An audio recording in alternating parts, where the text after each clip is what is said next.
सारे लोग है ना कार खरीदते हैं एंड वो कार क्या होता है कि वो लोन पर ले आते हैं। ओके, मतलब है ना मिडिल क्लास फैमिलीज होती है तो उनकी एक इच्छा होती है कि यार चलो अभी है ना हमें एक कार होनी चाहिए कि मतलब कहीं पे आने जाने के लिए भी मतलब थोड़ा अच्छा लगे। और फैमिली में 4 लोग हैं तो फिर ठीक है कि अपने बाइक के मतलब बाइक पे दो लोग जा रहे हैं तो फिर इस वजह हम लोग सेम थोड़ा सा पैसा लगा के कार में चले जाते हैं तो ज़्यादा अच्छा रहेगा करके। तो यहाँ पर एक अच्छा सा मतलब वो सोच के ना लोग है ना अपनी कार भी लेके आते हैं। कुछ अपने ख्वाहिश होती है कि इसके सपने होते हैं, वो सारी चीज़ें हिसाब से ना कार एक अच्छे से ले आते हैं एंड बहुत अच्छा होता है कि चलो यहाँ पर है ना लोग खुश हैं, यहाँ पर आप भी खुश हो और कहीं पे कुछ घर के कुछ आना जाना है करके वो आपने उस हिसाब से कार ले आई।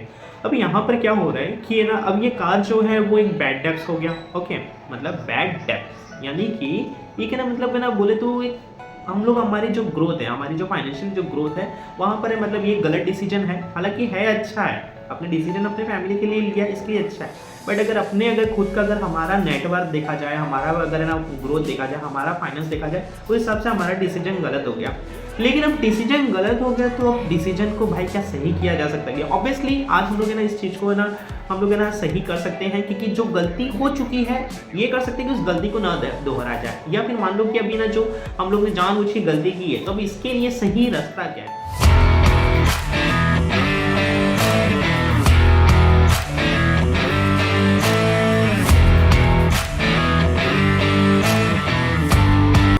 बहुत सारे लोग यहाँ पर है ना कहीं अटक जाते हैं या सोचते हैं कि है ना चलो यार हमने 5 10 लाख की कार खरीदी। ओके, 5 साल की ईएमआई भर रहे हैं 15% के आसपास पे ना आप है ना मान लो कि उससे थोड़ी सी कम या उस एवरेज में आपने अपनी एक अच्छे से कार लोन करवा लिया। अब कार लोन में क्या होता है कि ये आपको पता है कि है ना 6 महीने के पहले फिलहाल बहुत सारी जो कंपनियां हैं वो है ना फोर क्लोज नहीं करती हैं। अब 6 महीने के पहले फोर क्लोज नहीं कर रही है और आपको मान लो कि कहीं पे कुछ मतलब आप कर रहे हो। और सेकंड थिंग, अगर आप कहीं बैकअप में कहीं पे कुछ करके आपकी समथिंग उतनी सैलरी है, मान लो भी जैसे अभी आपकी 1 लाख रुपए की सैलरी है, आपने उस हिसाब से अपना अंदाज़ा लगाया कि चलो 1 लाख की अगर रुपया मेरी सैलरी है बट 23,000 रुपये भाई के आसपास मेरी कार की लोन की ईएमआई आ जा रही है। तो अब मुझे इस कंडीशन में फिलहाल क्या करना चाहिए? तो है ना इसके लिए ना मैंने आज ना पूरी कैलकुलेशंस करके लाई है कि अभी हम लोग है ना अब हमारे पास पैसे आ गए, अब हमको ना इसको चलने दें। फर्स्ट कंडीशन आप मेरी बात सुनना कि ना अभी ना हम उसको अगर ना उस लोन को वैसे के वैसे चलने दें या लोन पे कर दें। अगर आपके पास पैसे आ गए हैं तो अब इस सिचुएशन में क्या करेंगे? तो हम लोग ना मैं थोड़ी सी ना जो हमारी एक्सेल्स की डेटा है तो उसके ऊपर हम लोग थोड़ी सी करते हैं और एक्सेल खेलते हैं। ओके, तो अभी ना मान लो कि आपने अभी ना वो लोन की ना ईएमआई भर रहे हो और आपने अभी 5-6 महीने के अंदर समझ लीजिए कि आपके पास है ना अमाउंट हो गई भाई। ओके, तो अपनी अच्छी खासी सैलरी है और अपने पैसे भी थोड़े जमा कर लिए, यहाँ वहाँ से थोड़ा जुगाड़ पानी करके नियर भाई अभी ना मेरे पास समझ लो कि अगर मैं ऐसे देखता हूँ कि हमारे पास है ना 5-6 महीने के आसपास भी अगर देखा जाए तभी भी मेरे पास 9 लाख रुपया लोन बचा है और 9 लाख रुपया मेरे पास अच्छा खासा तैयार हो चुका है। अब मुझे 9 लाख रुपये का क्या करना चाहिए? 9 लाख रुपये अगर मैं पे कर देता हूँ, ओके, तो अगर मैं अगर मान लो कि मैं 9 लाख रुपये अगर मैं पे कर देता हूँ, उस हिसाब से अगर मैं एक अंदाज़ा लगाता हूँ, ओके, तो फिर मेरे ख्याल से अगर मैं 9 लाख रुपए पे कर देता हूँ 5-6 महीने के अंदर तो मुझे 5 साल का जो मेरा टेंशन था वो खत्म हो गया। उस हिसाब से अब मुझे है 3,30,000 रुपये के आसपास मेरे बच जाएंगे। ओ माय गॉड, कितनी अच्छी बात है ना यार, 3,30,000 रुपया बच जाएंगे। फर्स्ट कंडीशन चलो हम लोगों को बहुत अच्छी लगी। लेकिन अभी यहाँ पर अगर हम थोड़ा सा पॉज कर लें और जो फाइनेंशियल जी जो हम लोग ने अभी जहाँ पे गलती की थी वो थोड़ी अच्छी कर दें।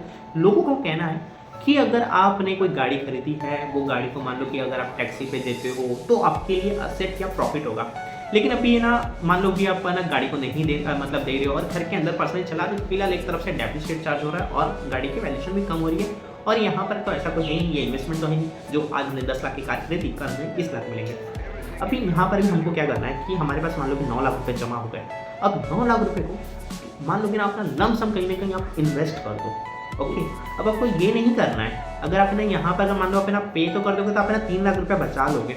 लेकिन अगर मान लो कि अगर मैंने नए मेरे अगर 4 साल बचे, मान लो भी 4 साल बचे, अगर वो 4 साल को अगर मैं यहाँ पर ओके अगर मैं इन्वेस्टमेंट करूँगा तो मुझे कितना रिटर्न्स आ जाएगा, ये मेरे लिए कितना मतलब प्रॉफिट होगा, क्या लॉस होगा, उस चीज़ को अगर मैं करें ना अच्छे से अगर ना काउंट किया जाए तो फिर है ना उस सिचुएशन में क्या हो सकता है। ओके, तो अगर मैं चलो कंप्यूटर महाराज यहाँ पर फटाफट 9 लाख रुपए को यहाँ पर अमाउंट को रखो तो जहाँ पर हम हमारी लमसम के लिए इन्वेस्टमेंट हम शुरू करेंगे।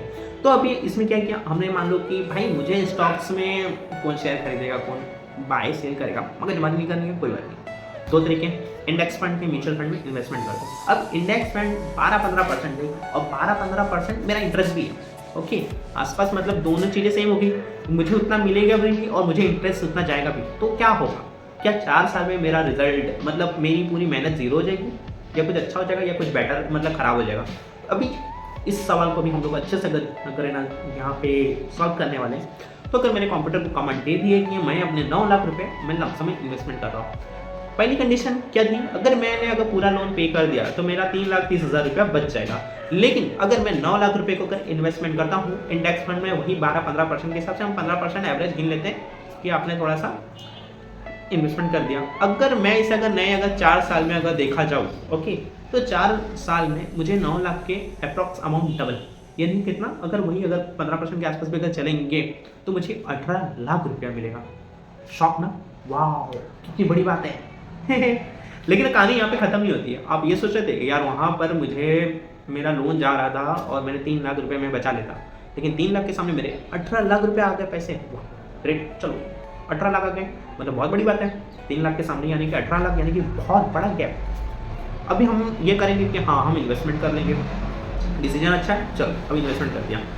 अब हमारे पास है ना रियलिटी में क्या आप ऐसे ही मतलब अभी ना अब क्या करोगे? अभी समझ रहे थे कि चलो यार अभी ना क्यों ना कहीं अब ये बैड डेप को भी थोड़ा सा गुड डेप में मतलब ना करते हैं। कार, चलो अभी है ना हम लोग ने कार को, अभी हम लोग ऑफिस जा रहे हैं, ओके, हम ऑफिस जा रहे हैं, कोई बात नहीं, हमें अभी ना कार में अभी हम अकेले ऑफिस जा रहे हैं ना यार। अगर मान लो कि मेरी अगर अच्छी खासी अगर ना अभी डिस्टेंस है, उसके नीचे मान लो कि ना आपने 2-4 लोगों को ना रास्ते से उठा लिया, चल भाई बैठ जा गाड़ी में, ओके, मान लो कि आप एक ही सोसाइटी को या एक ही ऑफिस के हो, तो आपने बैठे और थोड़ा सा मतलब आपने मतलब है ना सब लोग ने कंट्रीब्यूट कर लिया। अगर वो लोगों ने अभी अगर अपना थोड़ा सा जैसे कि ना वो लोग कहीं ना कहीं तो किराया पे कर रहे रहेंगे, वही किराया मान लो कि आपको दे देते हैं, तो यानी कि आपको एक बड़ा बेनिफिट हो गया, समझ रहे हो? तो यहाँ पर है ना आपको अगर ये जो प्रॉफिट हो गया ये आप अपने पास रख सकते हो। फर्स्ट कम से कम एटलीस्ट इतना तो हो कि आप जो कार चला रहे हो, कार का जो पेट्रोल डीजल फ्यूल का जो एक्सपेंसेस आपके सर पे नहीं आ रहा हो, या जो भी आपका टोल का एक्सपेंसेस है वो आपके सर पे नहीं आ रहा है, उतना तो मान लो उतनी जगह से निकल गया, यानी कि एक तो बेनिफिट हो गया। ऐसा नहीं है कि कार खरीद के गलती कर सकते हैं, लेकिन कार खरीदने के बाद उस गलती को सुधारा भी जा सकता है। तो अभी ना हम लोग ये कर सकते हैं। दूसरा, अगर मान लो कि अगर आपने अच्छी खासी 10 लाख की कार ली, मतलब एक अच्छी सी भाई प्रीमियम कार तो आ सकती है। मोस्टली अगर है ना देखा जाए तो हमारे मिडिल क्लास फैमिलीज में अगर है ना जैसे अगर 10 लाख के अंदर है ना मैं स्विफ्ट डिजायर अगर ऐसी कार भी देखता हूँ, ओके, तो अगर ना वैसी कार भी अगर मैं देखता हूँ तो आजकल क्या करते हैं लोग, उस 10 लाख की कार को मतलब कहीं ना कहीं मान लो अपने ना कहीं शादियों में डाल दिया। एक दिन का कोई भाई नहीं, भाई मेरी गाड़ी ले गई एक दिन के लिए शादियों में, कम से मुझे भाई मान लो कि ना जो भी भाड़ा होगा अप्रॉक्स हम लोग ने 5,000 रुपया ही मांग लिया। तो मान लो कि अगर ऐसे कुछ ना शादियों के अंदर हमने हमारे फ्रेंड्स के अंदर को हम लोग ने शेयर कर दिया, भाई किसी को भी गाड़ी चाहिए तो ले जाना, यहाँ पर प्रॉफिट हो गया करके। अब ना हमारा हो गया दूसरा प्रॉफिट। तीसरा प्रॉफिट भी होगा भाई। अब तीसरा प्रॉफिट कैसे हो सकता है? तीसरा प्रॉफिट मुझे ऐसे हो सकता है कि मान लो कि बहुत सारे लोग है ना कार है मतलब है ना कहीं छुट्टियाँ रहती है और सोचते हैं कि यार छुट्टियों पे ना हम कार लेकर जाते हैं, बाकी हमको गाड़ी की कोई मगजमारी नहीं करनी। कोई बात नहीं, आपने गाड़ी को दे दिया। गाड़ी को अगर आपने अगर पर डे के हिसाब से अगर मान लो कि 2 दिनों के लिए ले जा रहा है, 3 दिनों के लिए ले जा रहा है, तो अगर है ना वो उस हिसाब से अगर वो ले गया तो उतना आपको फिर से उतना रेंट आपको मिल जाएगा। यानी कि कहीं ना कहीं आप पूरे के पूरी तरह बेनिफिट में हो, कहीं ना कहीं छोटा मोटा आपका प्रॉफिट आएगा। अगर इस बचे हुए अगर 5 सालों के लोन के बीच में अगर देखा जाए तो हमें ऐसे बहुत सारे बेनिफिट्स हो सकते हैं। और मान लो कि भी ना आपने अगर है ना ये कर लिया, अब है ना आपके पास है ना मान लो कि थोड़ा सा टाइम शाम को बचा है और आप है ना किसी न किसी आप मान लो कि आपके कोई कुरियर सर्विस वाले हैं। अब कुरियर सर्विस में वो कुरियर सर्विस में जैसे कि कुछ होलसेलर हैं, वो चाहते हैं कि भाई अभी उनके जो भी छोटे छोटे माल होते हैं, जैसे कि आप किसी कपड़े का ही देख लो, तो वो सोचते हैं, वो कहते हैं कि भाई मेरा माल फटाफट इस जगह से उस जगह तक पहुंचा दें। तो अगर उस जगह पे भी अगर वो पहुंचाने के लिए अगर आपको अगर थोड़ा सा अगर उसके अंदर भी अगर आपकी इनकम हो जाती है तभी बेनिफिट है कि नहीं यार? तो यानी कि कोई ज़रूरत नहीं है कि यार मेरी गाड़ी ना कम से कम पे परमिट में होनी ही चाहिए, टैक्सी वाली होनी चाहिए। भाई टैक्सी वाली नहीं है तभी भी इन कारों में इतना तो भाई आराम से हमारा बेनिफिट हो सकता है। यानी कि मैं आपको ये समझाने की कोशिश कर रहा हूँ कि आप दिमाग में ये कचरा निकाल लो, भले आपके पास पैसे हैं या नहीं है। ओके, अभी आपने जो लोन ले लिया, जो एक्शन ले लिया वो ले लिया, चलो अच्छी बात है। अभी इस एक्शंस के ऊपर रोना तो नहीं रो सकते, इसके ऊपर जो अच्छा कर सकते हैं वो बेटर कर सकते हैं। तो हमारे पास ये 2-3 ऑप्शन है जो हमारे पास अच्छा है। अब है ना मैंने अभी ना आपको कहा कि ये ना आपको कार का आपको लोन नहीं पे करना है, उसकी चलने दो। अब जब चल रही है तो यहाँ पर एक बेनिफिट और हो जाएगा। अगर मान लो कि जैसे मैंने कहा कि आपको 1 लाख रुपया सैलरी है तो आपको टैक्स एक्सेम्पशन में भी ये इंटरेस्ट आपको काम आएगा।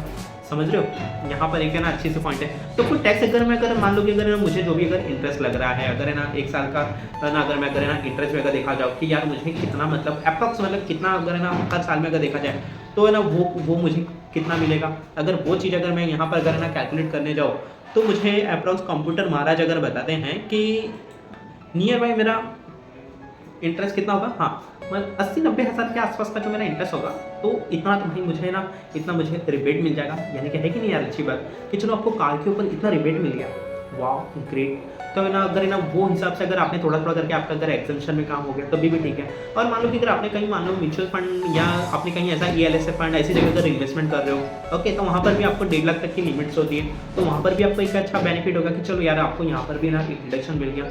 तो ऐसी ऐसी बहुत सारी चीज़ें हैं जो है ना आपको बेनिफिट भी होगा और प्रॉफिट्स भी होगा। देखो यार गलतियाँ हो सकती है, गलती को सुधार भी कुछ ना कुछ नया किया जा सकता है। तो एक ये चीज़ है जो आप ना डेफिनेटली अपना बहुत अच्छा पैसा यहाँ पर बना सकते हो। और ना कार लेने के लिए आपको दुख नहीं, अब आपको ना खुशियाँ मनानी चाहिए। तो मेरे ख्याल से ना जिन लोगों ने अभी तक ये जो गलतियाँ कर दी है तो उस गलती को ना समझें और उसको एक अच्छा सा वे में लेना चाहिए। और अगर है ना आप अभी अगर ऐसा लग रहा है कि कहीं पे कुछ और भी कोई पॉइंट है या आपको लगता है कुछ और भी तरीके से अगर है ना हाँ कि हम अपनी इनकम जनरेट कर सकते हैं, तो आप है ना कमेंट कर सकते हो कि हाँ, जैसे मैंने अपने कुछ आइडियाज हम आपके साथ शेयर किए कि चलो अगर मेरे पास कार है तो मैं क्या क्या करके ना कितनी इनकम जनरेट कर सकता हूँ। ये मैंने कुछ आइडियाज शेयर किया, सेम आइडियाज है ना आप लोग भी अपना दिमाग लगाओ और मिल जाएगा। ऐसा नहीं होता है कि किसी के पास दिमाग नहीं होता, हर किसी को पता होता है यार, लेकिन कोई अपना दिमाग शायद से नहीं चला रहा है या फिर पता नहीं। अगर मान लो कि अगर एक में ऐसा ग्लास है, अगर उस ग्लास को अगर आधा भर दूं, ओके, तो यहाँ पर दो सिचुएशन होगी, किसी को वो ग्लास आधा भरा दिखेगा या किसी को वो आधा ग्लास खाली दिखता है। तो यहाँ पर दो सिचुएशन जो हमारा देखने का नजरिया है, अगर हमारा देखने का नजरिया सही होगा तो डैम श्योर मैं कह सकता हूँ कि हमारा पॉजिटिव वे हमें हर जगह ले जाएगा, यानी कि हर एक चीज़ हमारे लिए बेनिफिट सकती है। तो गाइस अगर है ना आप मेरे इस वीडियो से बहुत आपको इंटरेस्ट अच्छा लगा होगा, बहुत मजा आया, तो फटाफट लाइक कर देना और अपने फ्रेंड्स एंड फैमिलीज में इस वीडियो को जरूर शेयर करो। बिकॉज अगर जिन जिन लोगों ने गाड़ियाँ खरीदी है वहाँ तक ये वीडियो जना उन लोगों तक तो जाना चाहिए। बिकॉज हर किसी की जो मन की इच्छा है कि भाई उनको जो दुख है उस दुख को दूर कर दिया जाए और बहुत लोग खुश हो जाए। तो गाइस है ना ऐसी किसी भी चीज़ में अगर आप चाहते हो कि किसी और चीज़ों पे आपको कहीं कंफ्यूजन है तो आप ना कमेंट करो, उसके ऊपर डेफिनेटली आपको ना लॉन्ग वीडियो या शॉर्ट वीडियो बनाकर दिया जाएगा। एंड गाइस फटाफट subscribe share and like the hit button. And guys हम लोग मिलते हैं नेक्स्ट वीडियो में। मैं दिलीप सुथार, मैं आपसे अलविदा लेता हूँ, बाय बाय।